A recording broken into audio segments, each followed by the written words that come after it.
श्रीगुरुभ्यो नमः हरिः ओम नमो नमो गणेशाय विघ्नेशाय नमो नमः विनायकाय वैतुभ्यं विकृताय नमो नमः या कुन्देन्दु तुषारहारधवला या शुभ्रवस्त्रान्विता या वीणावरदण्डमण्डितकरा या श्वेतपद्मासना या ब्रह्माच्युतशङ्करः प्रभृतिर्देवैः सदा पूजिता सा मां पातु सरस्वती भगवती निःशेषजाड्यापहा शारदांबायै नमः प्रार्थनां समर्पयामि।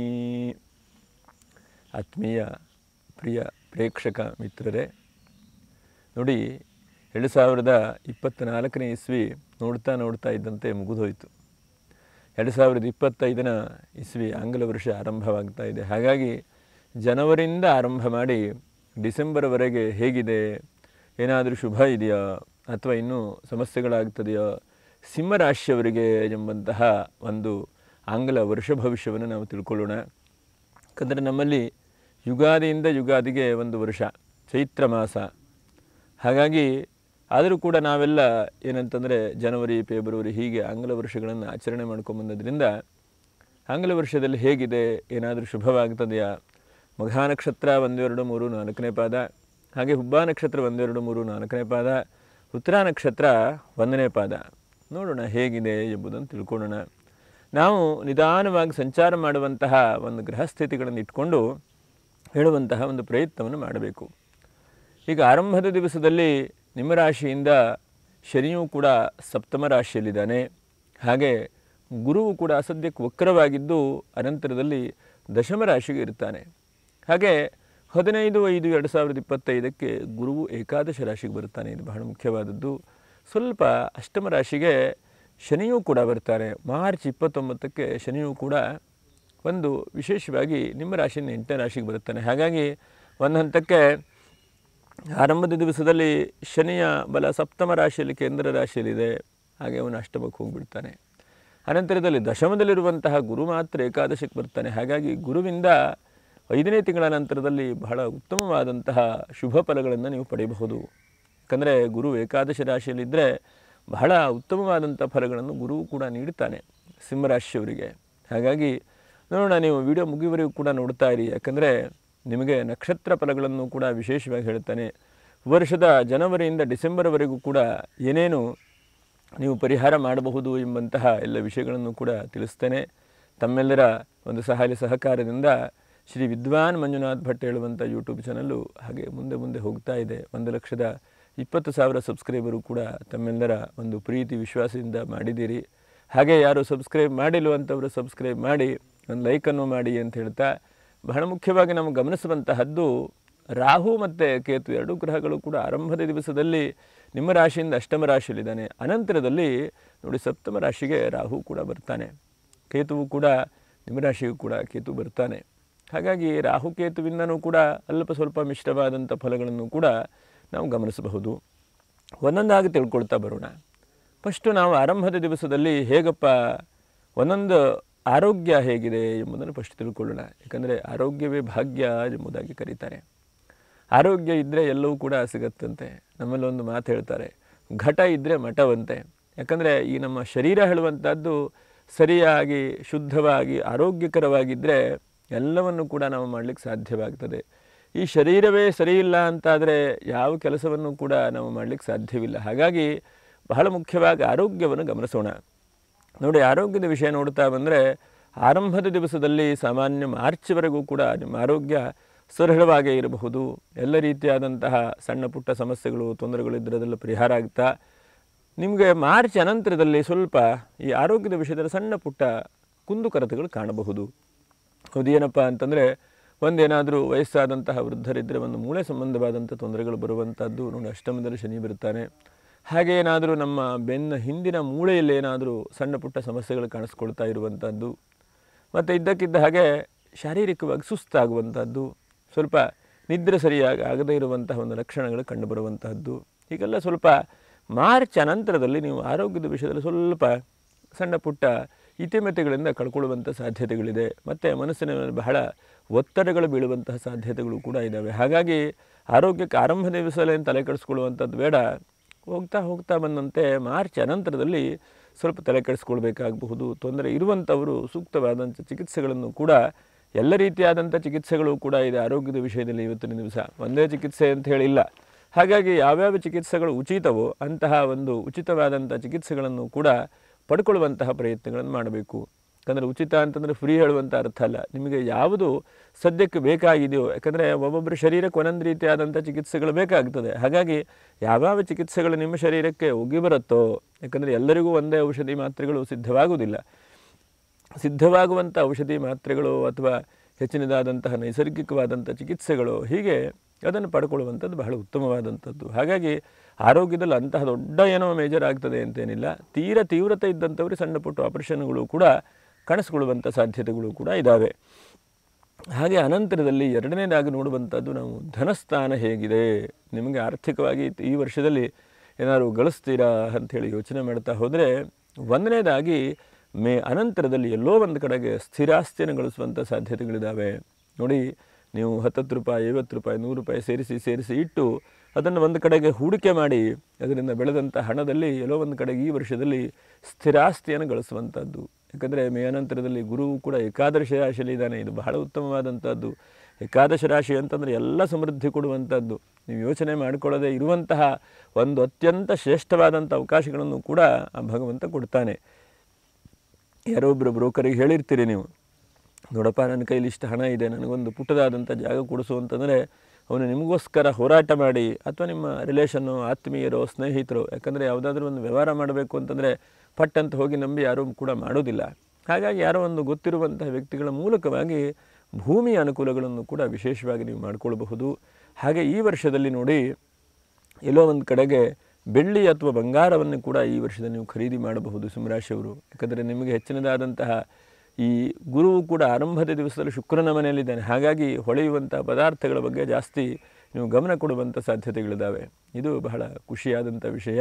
ಅದರ ಜೊತೆಯಲ್ಲಿ ನೋಡಿ, ಯಾರಾದರೂ ಕೂಡ ನೀವು ಮನೆ ಅರ್ಧಂಬರ್ಧವಾಗಿದೆ, ಕಟ್ಟಿಸ್ತಾ ಇದ್ದೇನೆ, ಸಮಸ್ಯೆ ಆಗಿದೆ, ಇಂಥವರಿಗೆ ಮನೆ ವಿಷಯದಲ್ಲೂ ಸ್ವಲ್ಪ ಚೆನ್ನಾಗಿರುವಂತಹ ಒಂದು ಪರಿವರ್ತನೆ ಆಗುವಂಥದ್ದು. ಯಾಕಂದರೆ ಎಷ್ಟೋ ಜನ ಮನೆ ಕಟ್ಟಿಸಿ ನೋಡಿ, ಮದುವೆ ಮಾಡಿ ನೋಡು, ಮನೆ ಕಟ್ಟಿಸುವಂಥ ಸುಲಭವಾದ ವಿಷಯ ಅಲ್ಲ. ಹಾಗಾಗಿ ಅಂತಹ ಮನೆ ಕಟ್ಟಿಸ್ಲಿಕ್ಕೆ ಮನೆ ವಿಷಯದಲ್ಲಿ ಎಲ್ಲೋ ಒಂದು ಒಳ್ಳೆ ರೀತಿಯಾದಂಥ ತೀರ್ಮಾನ ತೆಗೆದುಕೊಂಡು ಒಳ್ಳೆ ರೀತಿಯಾಗಿ ನೀವು ಪ್ರವೃತ್ತಿಯನ್ನು ಹೊಂದುತ್ತೀರಿ. ಇದು ಬಹಳ ಉತ್ತಮವಾದಂಥದ್ದು. ಹಾಗಾಗಿ ನೋಡಿ, ನಾನು ಕಾಮೆಂಟ್ ಮಾಡಿ, ವರ್ಷದ ಕೊನೆಯವರೆಗೂ ಕೂಡ ನೋಡಿ, ಡಿಸೆಂಬರ್ವರೆಗೂ ಕೂಡ ನೋಡಿ, ನೀವು ಏನಾದರೂ ಒಂದು ಸ್ಥಿರಾಸ್ತಿ ಆಗ್ತದೆಯಾ, ಅಥವಾ ಮನೆಯನ್ನೇನಾದ್ರು ನಾನು ಕಳಿಸ್ಲಿಕ್ಕೆ ಆಗ್ತದೆಯಾ, ಅಥವಾ ಭೂಮಿ ಏನಾದರೂ ಒಂದು ಸೈಟನ್ನಾರು ಖರೀದಿ ಮಾಡಿಸ್ಲಿಕ್ಕೆ ಆಗ್ತದೆಯಾ ಅಂಥೇಳಿ ಪ್ರಯತ್ನ ಮಾಡಿಕೊಳ್ಳಿ. ಆ ಪ್ರಯತ್ನ 99% ಸಕ್ಸಸ್ಫುಲ್ ಆಗುವಂಥ ಸಾಧ್ಯತೆಗಳಿದ್ದಾವೆ. ಇನ್ನು ಅನಂತರದಲ್ಲಿ ನಿಮ್ಮ ಸಹೋದರರಿಂದ ಏನಾದರೂ ಶುಭವಾಗ್ತದೆಯಾ, ಅಥವಾ ಇನ್ನು ದುಃಖ ಚಿಂತೆಗಳಿದೆಯಾ ಅಂಥೇಳಿ ನೋಡ್ತಾ ಹೋದರೆ, ಸಹೋದರರಿಂದ ಸಣ್ಣ ಪುಟ್ಟ ಕ್ಲಾಶ್ಗಳು ಬರಬಹುದು. ಮಾರ್ಚ್ ಅನಂತರದಲ್ಲಿ ಏನಾದರೂ ಜಮೀನಿನ ಸಣ್ಣ ಪುಟ್ಟ ಕಿರಿಕಿರುಗಳು, ವ್ಯಾಜ್ಯ, ಮತ್ತು ಇದ್ದಕ್ಕಿದ್ದ ಹಾಗೆ ಎಲ್ಲ ಚೆನ್ನಾಗಿರ್ತದೆ. ಆದರೆ ಎಲ್ಲೋ ಒಂದು ಮೂಲೆಯಲ್ಲಿ ಅಸಮಾಧಾನ ಇರುತ್ತೆ. ನನಗೂ ಅಣ್ಣ ಇಷ್ಟನ್ನು ಜಮೀನನ್ನು ಕೊಡಬಹುದಾಗಿತ್ತು, ಅಥವಾ ನನಗೆ ತಮ್ಮ ಇಷ್ಟನ್ನು ನೀಡಬಹುದಾಗಿತ್ತು. ಹೀಗೆಲ್ಲ ಒಂದು ಹಂತಕ್ಕೆ ಮಾನಸಿಕವಾದಂತಹ ಒಂದು ಚಿಂತೆ ಜಾಸ್ತಿಯಾಗಿ ಬರುತ್ತದೆ. ಎಷ್ಟೋ ಸಲ ಮನುಷ್ಯನಿಗೆ ಹೋಗ್ತಾ ಇದ್ದಂತೆ ಕೆಲವೊಂದು ಸಲ ಆಸೆಗಳು ಜಾಸ್ತಿ ಆಗ್ತಾ ಹೋಗ್ತದೆ. ಹಾಗಾಗಿ ಅಂಥ ಸ್ವಲ್ಪ ಆಸೆಗಳು ಕೂಡ ಜಾಸ್ತಿ ಆಗೋದ್ರಿಂದ ಸಣ್ಣ ಪುಟ್ಟ ಚಿಂತೆ ಟೆನ್ಷನ್ಗಳಾಗ್ತದೆ. ಹಾಗಾಗಿ ಸೋದರರ ವಿಷಯದಲ್ಲಿ ಈ ವರ್ಷದಲ್ಲಿ ಸ್ವಲ್ಪ ಜಾಗೃತಿಯಾಗಿ ವಹಿಸ್ಕೊಳ್ಳಿ. ಯಾಕಂದರೆ ಮಾರ್ಚ್ ನಂತರದಲ್ಲಿ ಶನಿಯೂ ಕೂಡ ಅಷ್ಟಮ ಸ್ಥಾನಕ್ಕೆ ಬರ್ತಾನೆ. ಅದು ಶುಭವಾದದ್ದಲ್ಲ. ಅವನು ಬಂದು ನಿಮ್ಮ ವಾಕ್ಸ್ಥಾನವನ್ನು ಕೂಡ ಸಪ್ತಮ ದೃಷ್ಟಿಯನ್ನು ನೋಡ್ತಾನೆ. ಹಾಗಾಗಿ ವಾಕ್, ಕುಟುಂಬ, ಧನಂ, ಇದು ಮೂರಕ್ಕೂ ಕೂಡ ಸ್ವಲ್ಪ ಎಫೆಕ್ಟ್ ಆಗುವಂಥ ಸಾಧ್ಯತೆಗಳಿದೆ. ಯಾಕಂದರೆ ಏನೋ ಒಂದು ಮಾತನ್ನು ಹೇಳಿಬಿಡ್ತೀರಿ, ಇಲ್ಲಪ್ಪ ನನಗೆ ಬಹಳ ಒಳ್ಳೆಯದಾದರೆ ನಿನಗೆ ಇದನ್ನು ಮಾಡಿಕೊಡ್ತೇನೆ ಅಂಥೇಳಿ ಅದನ್ನೇ ಹಿಡ್ಕೊಂಡು ಸಾಧಿಸುವಂತಹ ಒಂದು ಪ್ರಯತ್ನಗಳಾಗ್ತದೆ ವಾಕ್. ಹಾಗಾಗಿ ಮಾತಿನ ವಿಷಯದಲ್ಲಿ ತುಂಬ ಈ ವರ್ಷದಲ್ಲಿ ನೀವು ಪುನಃ ಜಾಗ್ರತೆ ವಹಿಸ್ಕೊಳ್ಬೇಕು. ಯಾಕಂದರೆ ಏನು ಹೇಳ್ತೇನೆ, ಏನು ಮಾಡ್ತೇನೆ, ಏನು ಹೇಳಿದ್ರೆ ಏನಾಗ್ತದೆ ಹೇಳುವಂತಹ ಬಹಳ ಜಾಗ್ರತೆಗಳನ್ನು ಕೂಡ ನೀವು ಅನುಭವಿಸ್ಕೊಳ್ಬೇಕು. ಹಾಗೆ ನೋಡ್ಕೊಳ್ಬೇಕು ಅದನ್ನು. ಇನ್ನು ಭ್ರಾತೃರಿಂದ ನೀವು ಆರಂಭ ದಿವಸದಲ್ಲಿ ಮಾರ್ಚ್ ಒಳಗಡೆಗೆ ಒಂದು ಸ್ವಲ್ಪ ಶುಭವಾಗ್ತದೆ. ಅದು ಏನೇನಾಗಬಹುದು ಎಂಬುದನ್ನು ಕೂಡ ಹೇಳ್ತೇನೆ. ಒಂದನೇದಾಗಿ ನಿಮ್ಮ ಜೊತೆಗೆ ಅವರು ಸಪೋರ್ಟ್ ಮಾಡ್ತಾರೆ ಫಸ್ಟ್ 3 ತಿಂಗಳಲ್ಲಿ. ಏನಕ್ಕೆ ಅಂತಂದರೆ, ಯಾಕಂದರೆ ಒಗ್ಗಟ್ಟೇ ಬಲ. ಎಲ್ಲರೂ ಕೂಡ ಹೋಗಿ ಕೆಲಸಗಳನ್ನು ಮಾಡಿದಾಗ ಹೆಚ್ಚಿನದಾದಂಥ ಫಲಗಳನ್ನು ಪಡೆಯಲಿಕ್ಕೆ ಸಾಧ್ಯವಾಗುತ್ತೆ. ಒಂದು ಕುಟುಂಬದ ಸದಸ್ಯರು, ಯಾಕಂದರೆ ಹುಡ್ತಾ ಅಣ್ಣ ತಮ್ಮಂದರು ಅಕ್ಕ ತಂಗಿಗಳಾಗಿ ಬೆಳಿತೇವೆ. ಕೊನೆಗೆ ಎಲ್ಲೆಲ್ಲೋ ಅದಕ್ಕೆ ಹೋಗಿಬಿಡುತ್ತದೆ. ಕೊನೆಗೆ ಕೋರ್ಟು ಕಚೇರಿಯಲ್ಲೂ ಹೋಗಿ ಸಾಕ್ಷಿ ಹೇಳುವಂತಹ ಪರಿಸ್ಥಿತಿಗಳು ಕೂಡ ಬಂದುಬಿಡುತ್ತೆ. ಹಾಗಾಗಿ ಆರಂಭದ ದಿವಸದಲ್ಲಿ ಎಲ್ಲರೂ ಕೂಡ ಸಪೋರ್ಟ್ ಮಾಡ್ತಾರೆ. ಹಾಗಾಗಿ ಏನಾದರೂ ಆ ಕುಟುಂಬದ ಸಮಸ್ಯೆಗಳಿದ್ದರೆ ಆರಂಭದ ಮಾರ್ಚ್ ಒಳಗಡೆಗೆ ಬಗೆಹರಿಸ್ಕೊಳ್ಳುವಂಥದ್ದು ಒಳ್ಳೆಯದು. ಅನಂತರದಲ್ಲಿ ನಿಮಗಿನ್ನೂ ಕೂಡ ಸಮಸ್ಯೆಗಳು ಚಿಂತೆಗಳು ಬರುವಂಥ ಸಾಧ್ಯತೆಗಳಿದ್ದಾವೆ. ಹಾಗಾಗಿ ಅಲ್ಲಿವರೆಗೆ ನೀವು ಬಿಡಲಿಕ್ಕೆ ಹೋಗಬೇಡಿ. ಆದಷ್ಟು ಶೀಘ್ರವಾಗಿ ಅದನ್ನು ಮುಗಿಸ್ಕೊಂಡು ಹೊರಗಡೆ ಬರುವಂಥ ಪ್ರಯತ್ನಗಳನ್ನು ಕೂಡ ಮಾಡಿ. ನೋಡಿ, ವಾಹನ ಏನಾದ್ರು ಖರೀದಿ ಮಾಡಿಸ್ತೀರಾ ಅಂತ ನೋಡ್ತಾ ಹೋದರೆ ವಾಹನದಲ್ಲಿ ಶುಭವಾದಂಥ ಯೋಗಗಳಿದ್ದಾವೆ. ಮಾರ್ಚ್ ಒಳಗಡೆಗೆ ವಾಹನಗಳನ್ನು ಒಂದೆರಡು ಖರೀದಿ ಮಾಡುವಂಥದ್ದು ಅಥವಾ ಏನಾದರೂ ಇದ್ದರೆ ಹಳೆಯದನ್ನು ಮಾರಿ ಹೊಸ ತೆಗೆದುಕೊಳ್ಳುವಂಥ ಸಾಧ್ಯತೆಗಳಾಗ್ತದೆ. ಅಷ್ಟಮಕ್ಕೆ ಶನಿ ಬಂದಾಗ ನೀವು ವಾಹನ ಖರೀದಿ ಮಾಡುವಂಥದ್ದು ಬೇಡ. ಯಾಕಂದರೆ ಅಷ್ಟಮದಲ್ಲಿದ್ದಾಗ ರಂಧ್ರಸ್ಥಾನ ಅಂಥೇಳಿ ಕರೀತಾರೆ. ಅದು ಬಹಳ ಉತ್ತಮವಾದಂಥದ್ದಲ್ಲ. ವಾಹನಗಳಿಗೆ ತುಂಬ ನೋಡಿಕೊಂಡು ತೆಗೆದುಕೊಳ್ಳುವಂಥದ್ದು. ಮತ್ತು ಈ ವರ್ಷದಲ್ಲಿ ಆರಂಭದಿಂದ ಕೊನೆಯವರೆಗೂ ಕೂಡ ನಿಮ್ಮ ವಾಹನ ಚಾಲನೆ ವಿಷಯದಲ್ಲಿ ತುಂಬ ಜಾಗ್ರತೆ ವಹಿಸ್ಕೊಳ್ಬೇಕು. ಏನಾದರೂ ಸಣ್ಣ ಪುಟ್ಟ ಅಡ್ವರ್ಟ್ ಆಗುವಂಥ ಸಾಧ್ಯತೆಗಳಿದೆ. ಯಾಕಂದರೆ ಎಲ್ಲೋ ಒಂದು ಕಡೆಗೆ ತೆಂಗಿನ ಮರದ ಕಡೆಗೆ ಗಾಡಿ ನಿಲ್ಲಿಸಿರ್ತೀರಿ, ತೆಂಗಿನಕಾಯಿ ಬಿದ್ದು ಗಾಡಿ ಹಾಳಾಗುವಂಥದ್ದು, ಅಥವಾ ಎಲ್ಲೋ ಒಂದು ಕಡೆ ಸೈಡಿಗೆ ಪಾರ್ಕಿಂಗ್ ಮಾಡಿರ್ತೀರಿ, ಯಾರೋ ಬಂದು ಅವರ ಅವಸರದಲ್ಲಿ ನಿಮ್ಮ ಕಾರಿಗೆ ಹೊಡ್ಕೊಂಡು ಹೋಗುವಂಥದ್ದು. ಕಡೆಗೆ ಸ್ವಾರಿ ಅಂತೇಳಿ ಅವರು ಹೋಗಿಬಿಡ್ತಾರೆ, ಆದರೆ ನಿಮ್ಮ ಗಾಡಿಗೆ ಆದಂತಹ ತೊಂದರೆಗಳು ಅಥವಾ ಗ್ಲಾಸ್ ಹೆಚ್ಚು ಕಡಿಮೆ ಆದದ್ದು ಬರುತ್ತದೆಯಾ. ಹಾಗಾಗಿ ತುಂಬ ಈ ವರ್ಷದಲ್ಲಿ 2025ನೇ ಇಸ್ವಿಯಲ್ಲಿ ವಾಹನದ ವಿಷಯದಲ್ಲಿ ತುಂಬ ಕೇರ್ ತೆಗೆದುಕೊಂಡು ನಿಲ್ಲಿಸಬೇಕು. ನಾನಿಲ್ಲಿ ನಿಲ್ಲಿಸಬಹುದಾ, ನಿಲ್ಲಿಸಬಾರ್ದಾ, ಅಥವಾ ಮನೆ ಎದುರುಗಡೆಗೆ ಎಲ್ಲೋ ಒಂದು ಕಡೆಗೆ ಪಾರ್ಕಿಂಗ್ ಮಾಡಿರ್ತೀರಿ, ಅದಕ್ಕೆ ಸ್ವಲ್ಪ ಕಿರಿಕಿರಿ ಆಗುವಂಥದ್ದು, ಖಿನ್ನತೆ ಆಗುವಂಥದ್ದು, ಪಕ್ಕದ ಮನೆಯವರು ಹೇಳಿರಿ ಎಲ್ಲ ಹಾಗಾಗುತ್ತೆ ಹೀಗಾಗುತ್ತೆ ಅಂಥೇಳಿ ಸುಮ್ಮನೆ ಒಂದು ಜಂಜಾಟದ ವ್ಯವಸ್ಥೆಗಳಾಗುವಂಥ ಸಾಧ್ಯತೆಗಳು. ಹಾಗಾಗಿ ವಾಹನದ ವಿಷಯದಲ್ಲಿ ತುಂಬ ಜಾಗ್ರತೆ ವಹಿಸ್ಕೊಳ್ಳುವಂಥ ಪ್ರಯತ್ನವನ್ನು ಮಾಡಬೇಕು. ಹಾಗೆ ಇನ್ನೊಂದು ಗೃಹಿಣಿಯರಿಗೆ ಬಹಳ ಶುಭ ಅಂತೇಳಿ ಹೇಳ್ತೇನೆ. ಯಾಕಂದರೆ ಗೃಹಿಣಿಯರಿಗೆ ಮನೆ ಕೆಲಸ ಮಾಡ್ತಾ ಇರುವಂಥವರಿಗೆ, ಮನೇಲಿ ಏನೋ ಒಂದು ನೂತನವಾದಂಥ ಪ್ರಾಜೆಕ್ಟ್ ಮಾಡಬೇಕು ಅನ್ನುವಂಥವರಿಗೆ, ಇಂಥವರಿಗೆಲ್ಲ ಬಹಳ ಒಳ್ಳೆಯದಾದಂತಹ ಆ ಪರಿಸರವನ್ನು, ಅವಕಾಶಗಳನ್ನು ಭಗವಂತ ನೀಡ್ತಾನೆ. ಎಷ್ಟೋ ಸಲ ನಮ್ಮಲ್ಲಿ ಎಲ್ಲವೂ ಕೂಡ ಇರ್ತದೆ, ಆದರೆ ಅದು ಯಾವುದೂ ಕೂಡ ಸಿಗುವಂಥ ಚಾನ್ಸಸ್ ಇರುವುದಿಲ್ಲ. ಹಾಗಾಗಿ ಗೃಹಿಣಿಯರಿಗೆ ಬಹಳ ಶುಭವಾದಂಥ ಅವಕಾಶಗಳನ್ನು ಕೊಡ್ತಾನೆ. ನೂತನವಾದಂಥ ಕೆಲಸಗಳನ್ನು ಆರಂಭ ಮಾಡುವಂಥದ್ದು ನೋಡಿ, ಮೇ ಅನಂತರದಲ್ಲಿ ನಿಮ್ಮ ಮನಸ್ಸಿಗೆ ಏನೋ ಒಂದು ಬರ್ತದೆ, ನಾನೇ ಏನೋ ಒಂದು ಕೆಲಸ ಮಾಡೋಣ, ಅಥವಾ ನನಗೆ ಒಂದು ಯಾವುದೋ ಒಂದು ಪೋಸ್ಟ್ ಆಗಬೇಕು, ಗೌರ್ಮೆಂಟಲ್ಲೋ ನೌಕರಿಯಲ್ಲೋ ಇಂಥ ಪೋಸ್ಟ್ ಆಗಬೇಕು ಅನ್ನುವಂಥದ್ದು ನಿಮಗೆ ಅವಕಾಶಗಳಾಗ್ತದೆ.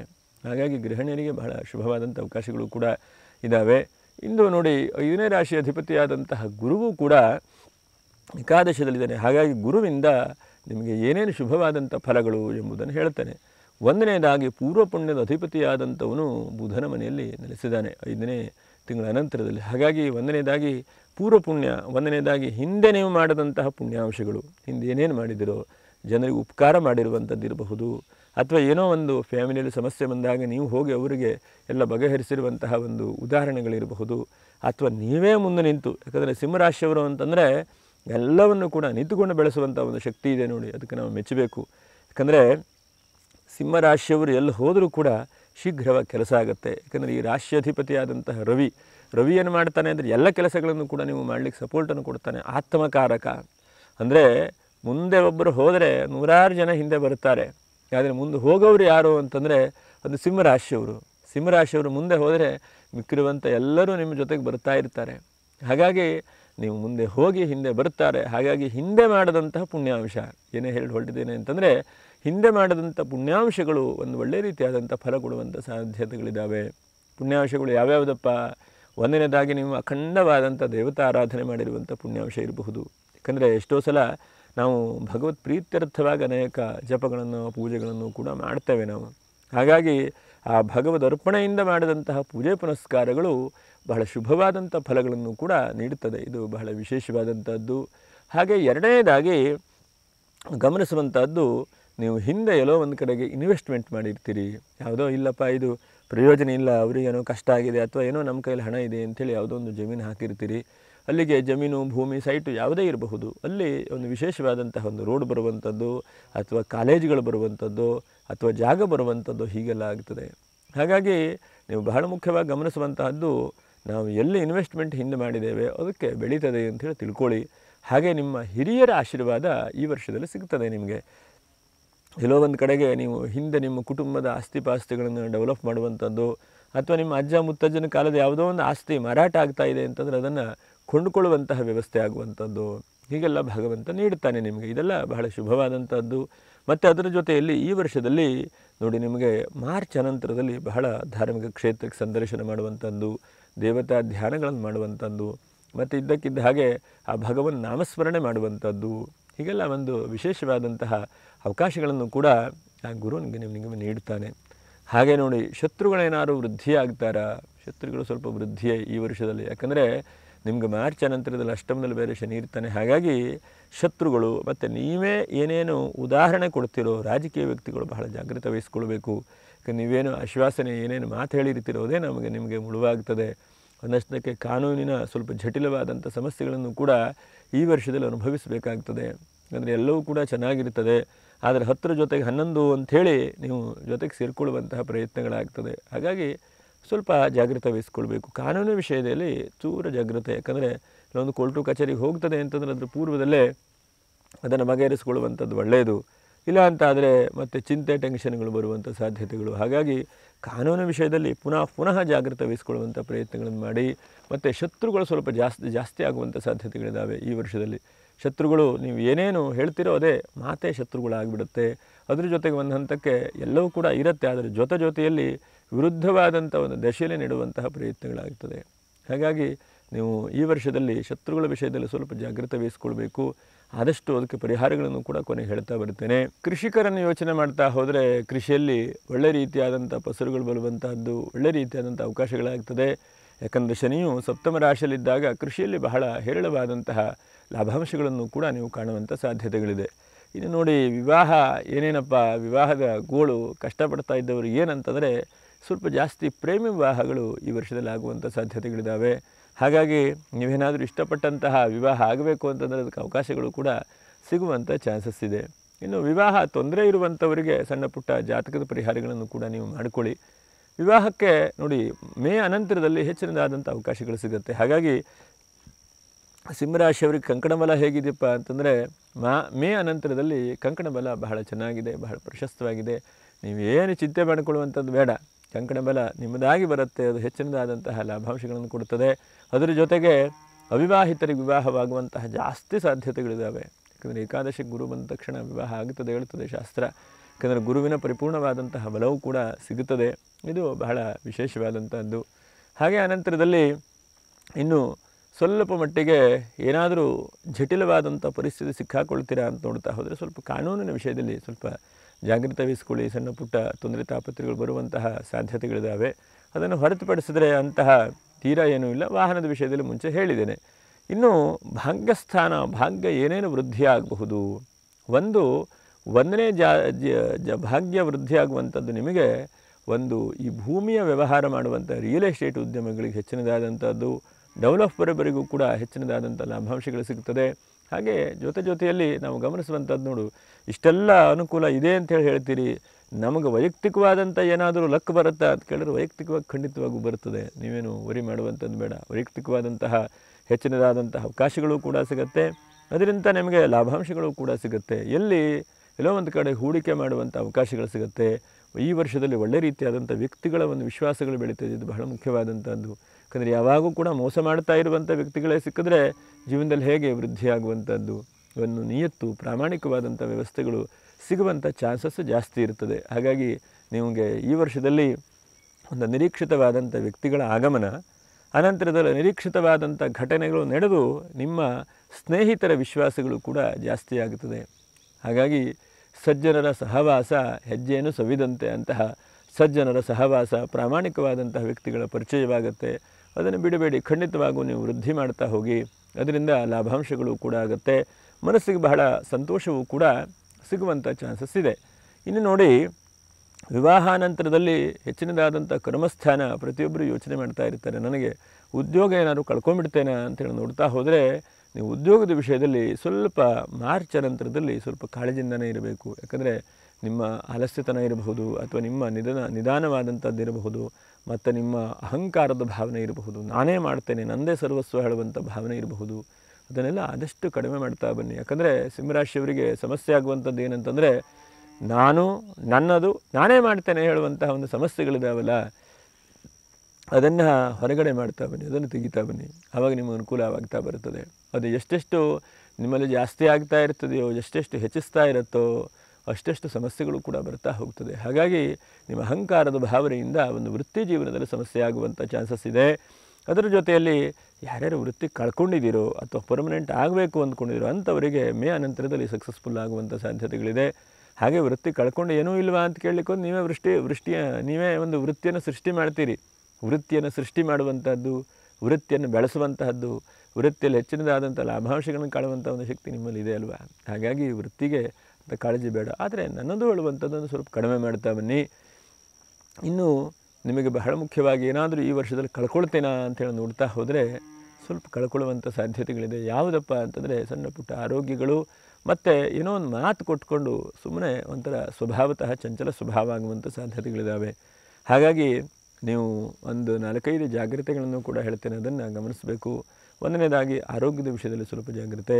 ಎರಡನೇದಾಗಿ ಯಾರಿಗಾರು ಹಣ ಕೊಡೋದಿದ್ರೆ ಈ ವರ್ಷದಲ್ಲಿ ಸ್ವಲ್ಪ ನೋಡ್ಕೊಂಡು ಕೊಡಬೇಕು. ಯಾಕಂದರೆ ವಾಪಸ್ ಬರುವಂಥದ್ದು ಬಹಳ ಕಷ್ಟ ಆಗಬಹುದು ನಿಮಗೆ ಹಣಕಾಸಿನ ವಿಷಯದಲ್ಲಿ.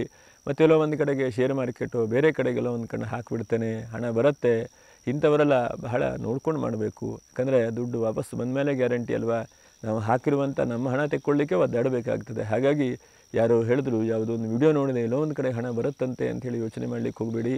ಎಷ್ಟಾಗುತ್ತೋ ಅಷ್ಟು ಯೋಚನೆ ಮಾಡಿಕೊಂಡು ನಿಖರವಾಗಿ ಗ್ಯಾರಂಟಿಯಾಗಿ ಬರುತ್ತೆ ಅಂತಾದರೆ, ಬಂದದ್ದು ನಿಮಗೂ ಕೂಡ ಬಂದು ಸ್ವಂತ ಅನುಭವವಾದರೆ ಅದನ್ನು ಪ್ರಯತ್ನ ಮಾಡಿಲ್ಲ ಅಂತಾದರೆ ಸ್ವಲ್ಪ ಕಳ್ಕೊಳ್ಳುವಂಥ ಸಾಧ್ಯತೆಗಳಿದ್ದಾವೆ. ಹಾಗೆ ಅನಂತರದ ನೋಡಿ, ನೀವು ಮದುವೆ ಮಾಡಬೇಕು, ಏಜಾಯಿತು ಅಂಥೇಳಿ ಗಾಬರಿ ಮಾಡ್ಕೊಂಡು ಮದುವೆ ವಿಷಯಕ್ಕೆ ಹೋಗ್ಲಿಕ್ಕೆ ಹೋಗಬೇಡಿ. ಕಾಲ ಬಂದಾಗ ನಮ್ಮ ಮನುಷ್ಯ ಪ್ರಯತ್ನ ಮಾಡ್ತಾ ಇರಬೇಕು. ಎಷ್ಟೋ ಸಲ ಮದುವೆ ಅಂಥೇಳಿ ಒದ್ದಾಡಿಕೊಂಡು ಕೊನೆಗೆ ಏನೋ ಒಂದು ತೊಂದರೆಗೆ ಬೀಳುವಂಥ ಸಾಧ್ಯತೆಗಳಿರುತ್ತೆ. ಯಾಕಂದರೆ ಒಂದು ಕುಟುಂಬ, ಒಂದು ಮನಸ್ಥಿತಿ, ಇನ್ನೊಂದು ಹಣಕಾಸಿನ ಮಟ್ಟ, ಇನ್ನೊಂದು ವಿದ್ಯೆಯ ಮಟ್ಟ, ಹೀಗೆಲ್ಲ ಇರಬೇಕು. ಯಾಕಂದರೆ ಇವತ್ತಿನ ದಿವಸ ಬಹಳ ನೋಡುವಂತಹ ಪ್ರಯತ್ನಗಳಾಗಿದೆ. ಆದರೆ ಜಾಸ್ತಿ ನೋಡಲಿಕ್ಕೆ ಹೋಗದೇ ಇದ್ದರೂ ಕೂಡ ನಮಗೆ ಎಷ್ಟರ ಮಟ್ಟಿಗೆ ಅನುಕೂಲಕರವಾದಂಥ ವ್ಯವಸ್ಥೆಗಳಾಗುತ್ತೆ ಎಂಬುದನ್ನು ನೋಡ್ಕೊಳ್ಬೇಕು. ವಾತಾವರಣಗಳು, ವ್ಯವಸ್ಥೆಗಳನ್ನೆಲ್ಲ ನೋಡಿಕೊಂಡು ವಿವಾಹಕ್ಕೆ ಗಮನಿಸ್ಕೊಳ್ಳಿ. ಯಾಕಂದರೆ ಎಷ್ಟೋ ಸಲ ನಾವು ನೋಡ್ತೇವೆ, ವಿವಾಹಕ್ಕೆ ನೋಡ್ತಾ ಇರ್ತೇವೆ, ಯಾವುದೋ ಒಂದು ದಿಢೀರ್ನೇ ಒಂದು ಸೆಟ್ ಆಗಿಬಿಡ್ತದೆ ಅಂದ್ಕೊಳ್ಳುವಂಥದ್ದು, ಆವಾಗ ಮದುವೆ ಮಾಡ್ಕೊಂಡು ಮುಂದೆ ಹೋಗುವಂಥದ್ದು. ಅದರಿಂದ ಕೊನೆಗೆ ಸಾಮರಸ್ಯ ಜೀವನ ಇರುವುದಿಲ್ಲ. ಏಜು ಬಹಳ ವ್ಯತ್ಯಾಸ ಇರುತ್ತೆ, ಮನಸ್ಥಿತಿ ಬಹಳ ವ್ಯತ್ಯಾಸ ಇರುತ್ತೆ. ಹಾಗಾಗಿ ಇದನ್ನೆಲ್ಲವನ್ನು ಕೂಡ ನೀವು ಗಮನಿಸ್ಕೊಂಡು ವಿವಾಹಕ್ಕೆ ತೀರ್ಮಾನ ತೆಗೆದುಕೊಳ್ಳಿ. ಯಾಕಂದರೆ ವಿವಾಹ ಖಂಡಿತವಾಗೂ ಆಗುವಂಥ ಸಾಧ್ಯತೆಗಳಿದೆ. ನೀವು ಪ್ರಯತ್ನ ಮಾಡ್ತಾ ಇದ್ದರೆ ವಿವಾಹದಲ್ಲಿ ಧೈರ್ಯವಾಗಿ ಮುನ್ನುಗ್ಗಬಹುದು, ಅಷ್ಟೇ ನಾನು ಹೇಳಬಹುದು ನಿಮಗೆ. ಆದರೂ ಕೂಡ ಎಲ್ಲೋ ಒಂದು ಕಡೆ ವಿವಾಹದ ವಿಷಯದಲ್ಲಿ ಸ್ವಲ್ಪ ಜಾಗ್ರತೆ ವಹಿಸ್ಕೊಳ್ಳಿ. ಇನ್ನು ನಕ್ಷತ್ರ ಪರಿಹಾರಗಳು ಏನಿದೆಯಪ್ಪ ಎಂಬಂಥ ವಿಷಯಗಳನ್ನು ತಿಳ್ಕೊಳ್ಳೋಣ. ನಕ್ಷತ್ರ ಪರಿಹಾರಗಳು, ಮಘ ನಕ್ಷತ್ರದವರು ವರ್ಷದ ಆರಂಭದಿಂದ ಕೊನೆಯವರೆಗೂ ಕೂಡ ನೀವು ಈಶ್ವರ ಆರಾಧನೆಯನ್ನು ಮಾಡ್ತಾಯಿರಿ. ಮತ್ತು ನಮಃಶಿವಾಯ ಜಪವನ್ನು ಪ್ರತಿನಿತ್ಯವೂ ಕೂಡ ಬೆಳಿಗ್ಗೆ ಅಥವಾ ಸಾಯಂಕಾಲದಲ್ಲಿ ನಮಃಶಿವಾಯ ಜಪಗಳನ್ನು ಕೂಡ ನೀವು ಮಾಡ್ತಾಯಿರಿ. ಅದರಿಂದ ಬಹಳ ಶುಭವಾಗ್ತದೆ ಅಂತ ಹೇಳಬಹುದು. ಇನ್ನು ಹುಬ್ಬ ನಕ್ಷತ್ರದವರು ಎಷ್ಟು ಸಾಧ್ಯವಾಗುತ್ತೋ ನಿಮ್ಮ ಕೈಯಲ್ಲಿ ಸಾಧ್ಯವಾದ ಮಟ್ಟಿಗೆ ಗೋ ಸೇವೆಯನ್ನು ಮಾಡಿ. ಯಾಕಂದರೆ ಹಸುವಿನ ಸೇವೆಯನ್ನು ಮಾಡಿದರೆ ನಿಮಗೆ ಎಲ್ಲ ರೀತಿಯಾದಂಥ ಒಳ್ಳೆ ರೀತಿಯಾದಂಥ ಫಲಗಳನ್ನು ಭಗವಂತ ಕೊಡ್ತಾನೆ. ಇನ್ನು ಉತ್ತರ ನಕ್ಷತ್ರ 1ನೇ ಪಾದ, ನೀವು ಎಷ್ಟು ಸಾಧ್ಯ ಆಗುತ್ತೋ ಅಷ್ಟು ಶಿವ ಅಥವಾ ವಿಷ್ಣುವಿನ ದೇವಸ್ಥಾನಕ್ಕೆ ಪ್ರದಕ್ಷಿಣೆಯನ್ನು ಮಾಡುವಂಥದ್ದು. ಶಿವನ ದೇವಸ್ಥಾನ ಇರಬಹುದು ಅಥವಾ ವಿಷ್ಣುವಿನ ದೇವಸ್ಥಾನ ಇರಬಹುದು, ಅದಕ್ಕೆ ಪ್ರದಕ್ಷಿಣೆ ಮಾಡುವಂಥದ್ದು, ನಮಸ್ಕಾರ ಮಾಡುವಂಥದ್ದು, ಮತ್ತು ಆ ಭಗವಂತನನ್ನು ಬೇಡಿಕೊಳ್ಳುವಂತಹದ್ದು. ಯಾಕಂದರೆ ಎಷ್ಟಾಗುತ್ತೋ ಅಷ್ಟು ಭಗವಂತನನ್ನು ಬೇಡಿಕೊಂಡ್ರೆ ಆ ಭಗವಂತನು ನಮಗೆಲ್ಲ ಅನುಗ್ರಹ ಮಾಡ್ತಾನೆ. ಹೀಗೆ ಇದಿಷ್ಟು ನೀವು ಪರಿಹಾರಗಳನ್ನು ಕೂಡ ಮಾಡ್ತಾ ಬನ್ನಿ. 2025ನೇ ಇಸ್ವಿ ಭಾಳ ಶುಭವಾಗಲಿ, ಮಂಗಲವಾಗಲಿ. ಹಾಗೆ ಯಾರು ಸಬ್ಸ್ಕ್ರೈಬ್ ಮಾಡಿಲ್ಲ ಅಂಥವ್ರು ಸಬ್ಸ್ಕ್ರೈಬ್ ಮಾಡಿ, ಒಂದು ಲೈಕನ್ನು ಮಾಡಿ, ನಿಮ್ಮ ಸ್ನೇಹಿತರಿಗೆ ಶೇರನ್ನು ಕೂಡ ಮಾಡಿ ಅಂತ ಹೇಳ್ತಾ, ಹಾಗೆ ಮುಂದಿನ ವಿಡಿಯೋದಲ್ಲಿ ಮತ್ತೆ ಭೇಟಿ ಮಾಡೋಣ. ನಮಸ್ಕಾರ. ಲೋಕಾ ಸಮಸ್ತ ಸುಖಿನೋ ಭವಂತು, ಸಮಸ್ತ ಸನ್ಮಂಗಲಾನಿ ಭವಂತು. ನಮಸ್ಕಾರ.